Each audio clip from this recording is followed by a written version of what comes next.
করে সূত্রপাত হচ্ছে আজকে সকালে। আমাদের আইডিয়াল কলেজের স্টুডেন্টরা যখন এখানটা যাচ্ছিল তখন 10 থেকে 12 জন সিটি কলেজের স্টুডেন্টরা আইডিয়াল কলেজের স্টুডেন্ট পেয়ে 2-3 জন, আর তারা ছিল সংখ্যায় বেশি, ওই পেয়ে মেরে দিচ্ছে, একা পেয়ে মেরে দিচ্ছে না। আপনারা ধরেন 2-3 জন, আমরা 10-12 জন, আপনাদের পায়ে আমরা মেরে দিচ্ছি। আচ্ছা, আপনাদের মধ্যে কেউ আহত হয়েছে? হ্যাঁ, একজন তো গুরুতর আহত আছে, একজন ঢাকা মেডিকেলে। আচ্ছা, এখানে কি কোনো তৃতীয় পক্ষের কোনো হাত আছে বলে কি আপনার মনে হয়? হতেও পারে এটা তৃতীয় পক্ষ, এবং দেশকে তো অস্থিতিশীল বানানোর জন্য তৃতীয় পক্ষ সবসময় ঢুকবে। এই যে আমাদের কলেজ সাথে কলেজের জ্ঞান একটা যে একটা বন্ধন ছিল আমাদের 3 কলেজে বা 5 কলেজের ভিতরে, এখন দেখা যায় সেই বন্ধনটা একজনের কারণে নষ্ট হয়ে যাচ্ছে। আমার সাথে আপনার সাথে কোনো এক কারণে তুই তো করে লাগে গেল, সেখানে আমি আমার কলেজ নিয়ে আসছি, আপনি আপনার কলেজ নিয়ে আসছেন, 10-12 জন নিয়ে আসছেন, আবার ও 10-12 জন নিয়ে আসছে, এইভাবে তো কলেজ জ্ঞানটা লাগে। এটাই তো হয়েছে। আচ্ছা, এই সংঘর্ষের সূত্রপাতটা কি নিয়ে? সূত্রপাত এটা কেউই বলতে পারে না। সূত্রপাত তো আমরা আমাদের কলেজ অথরিটি, ইভেন সিটি কলেজের অথরিটি, ঢাকা কলেজের অথরিটি সবাইকে বলি যে কীভাবে সূত্রপাতটা হয়, কাকে নিয়ে হয়, কী নিয়ে হয়। আচ্ছা, এখানে শোনা যায় প্রায় সময় মেয়ে ঘটিত যেসব সমস্যা, এই কারণে সংঘর্ষ হয়। আপনারা এই বিষয়ে কি বলতে চান? না, এইটা খুবই কম। মেয়ে নিয়ে আমাদের কলেজের সাথে বা এদের কলেজ বা সিটি কলেজ বা ঢাকা কলেজ বল, মেয়ে নিয়ে সংঘর্ষ খুবই কম হয়। না, আমি কিছুক্ষণ আগে সিটি কলেজের একজনের কাছ থেকে এটা শুনলাম। না, এটা ভুল, এটা হয় না, কখনই হয় না, খুবই কম হয়। বাট এই যে মানে রিসেন্ট যে সংঘর্ষগুলো হলো কয়েকদিন আগে ঢাকা কলেজ সাথে সিটি কলেজের, আবার আমাদের সাথে ঢাকা কলেজে, আবার আমাদের সিটি কলেজে, এই সমস্ত যে সংঘর্ষগুলো হচ্ছে, এটা কোনো মেয়ে নিয়ে সম্পৃক্ত ছিল না।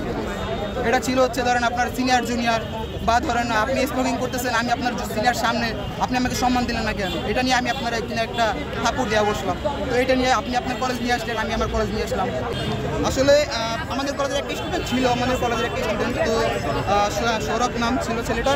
তো ও হচ্ছে বলতে পারি না আসলে যে ওর ওই স্ট্যাটাসের জন্য কি গ্যাঞ্জামটা লাগছে কি না। তবে সিটি কলেজের কিছু পেজ আছে যারা বলছিল যে সুপার সানডে, আপনারা ধরতে অনেকেই শুনছিল সুপার সানডে, তো ওরা একটা ঘোষণাই দিয়েছিল সুপার সানডের কথা। কিন্তু সুপার সানডের কথা যখন শুনছে আমাদের প্রিন্সিপাল, তখন আমাদের সবাইকে থামিয়ে দেওয়া হয়েছে, আমাদের হাত জোর করে বলছে, আমাদেরকে হোয়াটসঅ্যাপ মেসেজ দিচ্ছে, আমাদেরকে ডাইকা নিয়ে আসে তার কলেজ অফ ছিল, সেই অবস্থায় সে আমাদের রাত 12টা-1টা বাজে মতো সবাই করে আমাদের সবাইকে বলা হয়েছে যে আমরা সব পেজ থেকে যেন বলে দিই যে এটা যেন আমরা সামনে না আগাই। আসলে নিউশন কীভাবে হবে, কারণ দেখা যায় আপনার সাথে আমার কোনো এক কারণে দেখা যায় ঢাকা কলেজে যখন ফার্স্ট ইয়ারের ছেলেপেলেরা আসে তখন তারা ভাবে যে আমরা অনেক কিছু মানে ভালো একটা কলেজে ভর্তি হয়েছি।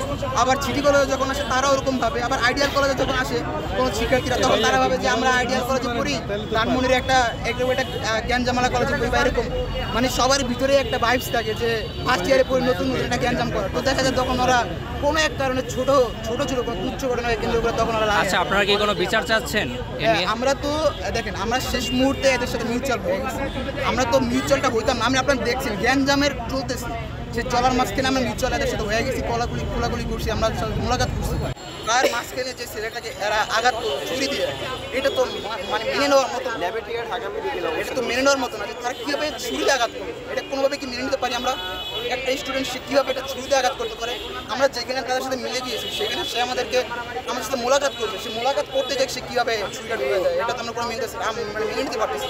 আমাদের এখন একটাই যে কথা, সেটা হচ্ছে গিয়া যেহেতু ছেলেটার এমন হইতো যে ছেলেটার আমরা নাম ঠিকানা কিছু ছবি কিছু জানি না, যেহেতু আমরা সব কিছু প্রদর্শন প্লাস আপনাদের মিডিয়াকে দেখানো হয়েছে, তখন আমরা চাই যে এই ছেলেটার যথাযথ বিচার হোক, তাদের কলেজ অথরিটি কী বিচার করে তার সেটা আমরা দেখব, এটাই আমাদের লাস্ট চাও।